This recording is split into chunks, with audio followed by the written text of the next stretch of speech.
Okay, apart from the 3.5-hour video, fast rundown of the event as well, okay? Reboot, renamed to Kronos. EU Reboot, renamed to Solus. And Reboot 2 will be named Hyperion. Good stuff. Hyperion will come with extra bonuses on top of being a new world, new release stuff. So you're going to be getting lots of mesos when you level. There's going to be 2 big event rings, so you can get started very easily. You're going to get a lot of cubes and a lot of flames. Make sure that those rewards, especially the cubes and the flames that you use on other items, that you only use them when you have items that are worth using on. Otherwise, just leave them as rewards on the side in the start tab. Pick them up later, okay? Then EXP Curve changed quite a bit between level 210 and 300, mainly between level 250 and 240, sorry, and 260. That's where the largest decrease was happening. You might notice when you log back in that your character gained a whole bunch of percent, and if you, maybe even up to 100%, and if you gain any EXP, you just get a free level and a whole bunch of extra EXP. Hopefully you plan for that, if you checked my previous video. If you didn't, then you're welcome. Happy surprise gift from Nexon. That's basically that. Then, Arcana, 20 symbols, dailies from all areas. In Grandis, 20 as well in Cernium, and then 10 in all the other areas. Burnium, taken down to level 260. Hotel, taken down to level 265. Odium, taken down to level 270. Shangri-La added at level 275 with its own symbol, with monsters and all in the area. All the dailies will count all the monsters in the area that you're doing the dailies in. So for all the Arcana, per daily that you need to do, per kill daily that you need to do, you need to kill 200 monsters. Again, in area, every minus daily, minus 200 kills. Pretty simple. And then in Grandis, it's 500 kills per area. Again, just start the quest, kill any 500 monsters in that area. You're good. There's Grand Athenaeum. Do nobody cares. Oz rings are going to be transferred to Boss rings. The only thing, do I still have this open here? Yes. The only thing that's not exactly complete here is that Akechi was joined here in the green jade box, so that's extra. And Extreme Black Mage is also mentioned here in the white jade box. And Kalos for now is just Chaos Kalos and normal Kaling. Other than that, as far as we know, we can copy these numbers over from Korea. Then, skill revamps, just minor adjustments. Mainly, there were a bunch of summons that if you like right-click the icon in the skill tab, that it'll have an automatic install, so you don't have to use like your down arrow key anymore. That's like the main changes, honestly. Other than that, some individual character changes, but you can double check those for your own class. Innerability got rid of rare. And there's a much higher chance of epic and unique once you have a legendary Innerability. So especially with the Sunny Sunday coming up on November 26th for Innerability reroll. Now's the time to go for that late game and that end game Innerability. Oh yeah, and they removed some shitty lines as well, so it's going to be a lot cheaper on average. Then for the V Matrix, you're getting your skills unlocked faster, more slots, and more level up matrix points to level up your slots. Also a lot faster. Basically, you're going to get the whole thing unlocked at 260, which usually takes all the way up to 300. So this means you'll need way fewer nodes to fund your character, especially bossing mules, because you'll just be able to equip suboptimal boost nodes to get between level 40 and 60 on your skill nodes very quickly, very cheaply. So don't use too many nodes. Next, you can buy cube stacks in Reboot up to stacks of 200. They will last 90 days. You can even buy them from your Android, so you can buy them anywhere. And there's going to be small WAPs that you can create with the same recipe as the current WAP recipe that will last 30 minutes each if you don't want to do long sessions and you don't want to waste like a whole bunch of resources there. Then there were nerfs to a bunch of bosses: Hardhilla, Pap, CPAP, Cygnus, Lotus, Hard Lotus, Damien, Will, Lucid, Sea Slime, Vihilla, Normal Saren, Kalos, and Kaling. All of those. Mainly just quality of life stuff. The biggest changes was from Will. You'll be able to, in Hard Will, be able to get Moonlight much faster and much quicker. You know the difference between the two.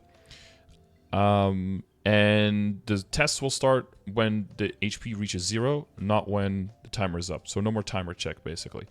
If you do fail a test, then it'll just heal 50% back up, and then once you get that HP back down, test again instantly. So much smoother Hard Will runs. Same thing with Lucid for part 3 and Hard Lucid. is that the last HP bar won't have like the paused HP bar where you're just waiting for the bar to go down. It'll make it so that the whole HP bars, just all of it went up a little bit, but you'll be able to smoothly blow through all of the HP bars, so you can just nuke it pretty cleanly. Sea Slime, way less damage reduction on Sea Slime, and he loses a bunch of HP, so it'll be really easy to, much easier to kill. So get those rings from there, so you can take the pressure off of your Gollux coins. There's going to be more resolutions in the game, a bunch more with scaling on the UI, and you have a smoothness setting and all of that. So play around with that a little bit if you have like really big monitors or different monitors, or right now the way that you play the game doesn't look just right to you. Play around with that a little bit, try all the settings, and see if you can find something sexy to enjoy the visuals of the game just a little bit more. Then they added a whole bunch of monster collection. They added some achievements. For some people, that's interesting. For most people, it's not. And of course, there's Hyperburn, really big, up to level 260. Either on a new character or an existing character that's at least level 200 already. There's a title there with Sacred Power. There's a whole bunch of stuff, same thing that you usually get, you know, a bunch of equips, a bunch of extra rewards up to level 250. Of course, now there's extra rewards, 255 and 260. That's mostly extra nodes, EXP nodes, and sacred symbols at 260 to help you level up.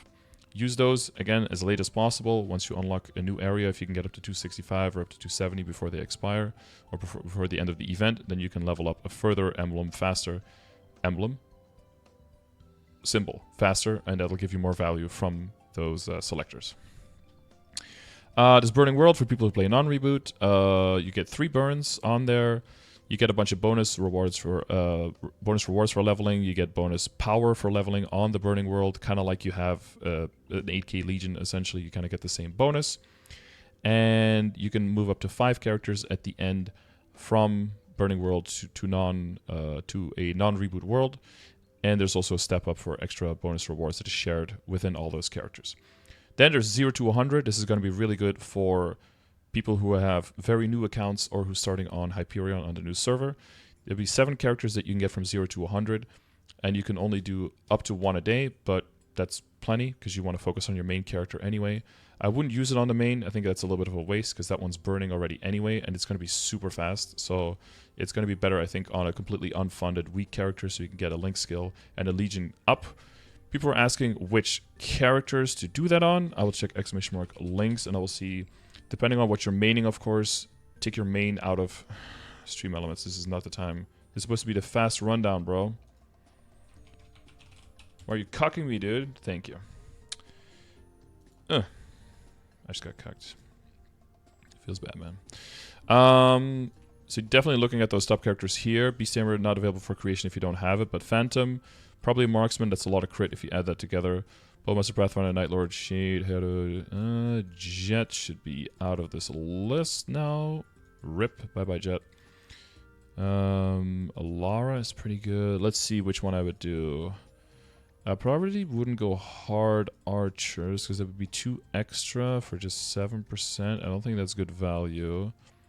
But probably this one. So I pick Phantom, Marksman, Night Lord. That's 3.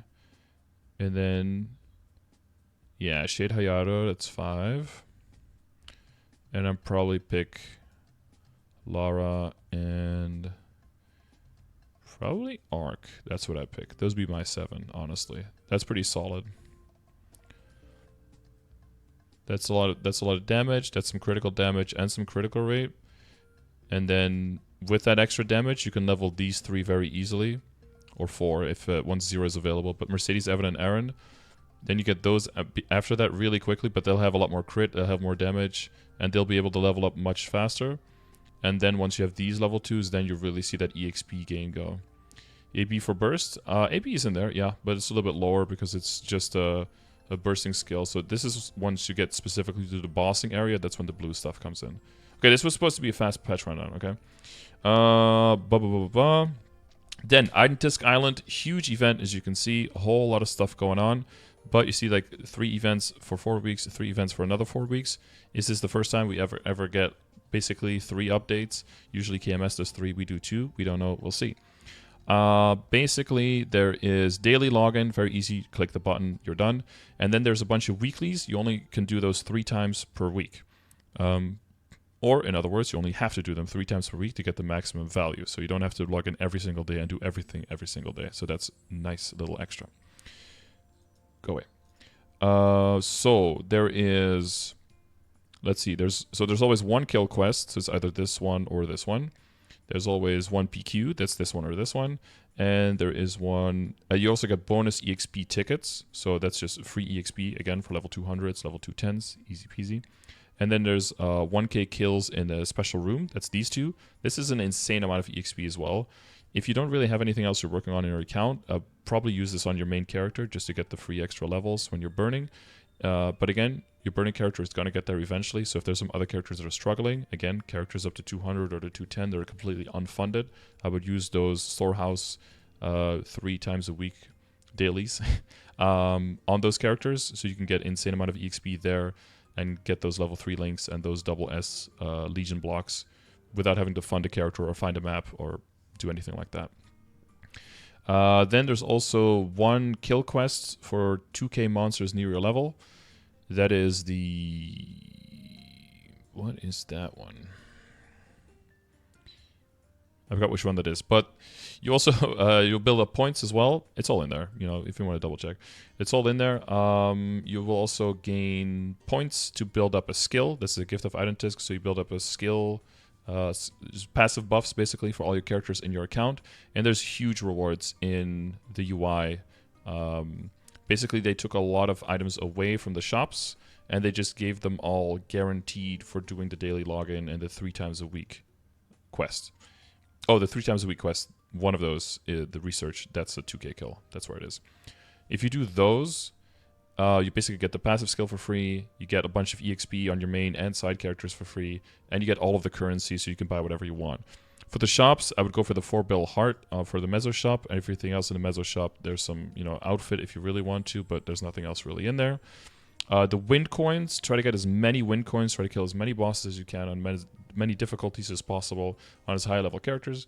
Get your characters high level so you can do that. The wind coin shop is really nice. That's got all the sacred symbols in there as well. And for lower level characters, eternal flames, black flames, you know, that kind of stuff, and droplets. So enough stuff to buy from that shop. And then for the regular coin shop, there's like VIP buffs that are pretty nice. They're EXP or boss damage buffs that you can use 10 a week of. So every week they refresh and you can buy 10. But there's not too much super valuable items in that shop. So you're going to have a whole lot of... If you're really trying to min-max your event coins, you're going to have a whole lot of coins and not too much to buy from it. Which was also feedback in Korea. That's why on the next update after this, they plan to change that and give them more items to buy.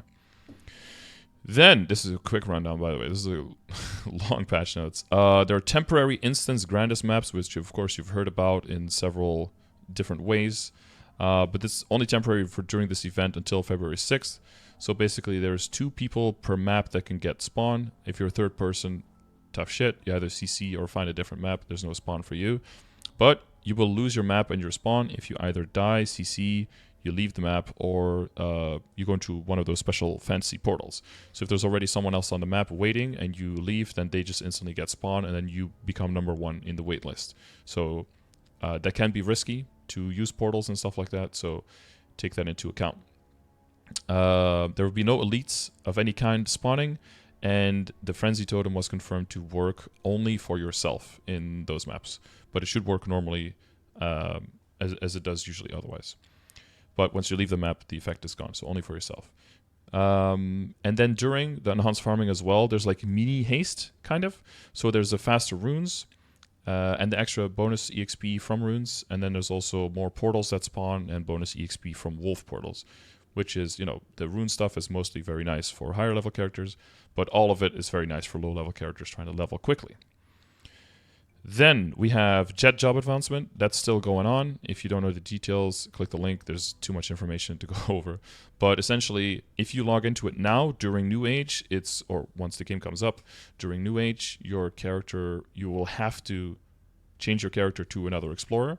You'll have to pick. You won't be able to play your character anymore. And once you pick, you'll get all the rewards. As long as you change before the end of February 6th, you will get all your rewards. If you wait until after that to change your jet, you will just be changed into a beginner, and you will get none of the rewards. And you'll just have a beginner. So, you know, if you want a beginner, then do that. Then we have the chapter 6 box is of course going to be available for opening, so do that. Don't be scared about the Soul Urda stuff that's in there. That'll have a duration of 60 days, so you'll have plenty of time to use that. And then last but not least, we have the Sunny Sundays for this event. We only have 4 that we know of. So we have on the 19th, we have a 1+1 Star Force event, which, you know, it's good for early game characters. Get your stuff to 12 stars, but don't do any more than that. It'll be too expensive. We have on the 26th a 50% off Innerability, like I mentioned before, so that's nice with the new age changes. Then on the 3rd, we have a Shining Star Force. For the people who don't know, that's 5, 10, 15, 100% chance, plus 30% off for everything at the same time. Remember to double check with your guild if you have the enhancement room available, and if they can make sure that they enable that, so you can do all of your enhancement in there. Leave the box unticked for Starcatch, and it'll automatically give you the bonus success of Starcatch while you're in the room. And then, last but not least, but maybe least, because these are some okay Sunny Sundays, the 10th, we have a Magnificent Soul 5X, and that's it. So if you still have a bunch of souls available, use them on a Magnificent 5X event, and then just save them up for the next event. I would never use souls in between events. Just, you know, that's why you have a big soul back, so you can save them all up. Boom. So no shenanigans with points and coins and bonuses and all of that very much. It's just going to be a lot of hidden EXP in these, so use those on the right characters. All of the event currency, you're probably going to be struggling to spend it, so you don't have to worry too much about, you know, min-maxing and capping on a whole bunch of characters. The event of extra EXP and extra explosions and stuff of EXP while killing monsters near your level, that's going to be 30 activations per character per day. So if you want to min-max, that's somewhere where you can get a lot of extra, you know, extra stuff going on. All right. Hopefully that rundown was fast enough for the goldfish. And if not, I don't know. I don't know what to say, man. But yeah, enjoy that rundown. Enjoy the event. And if you get any other updates, I'll let you know. Awesome.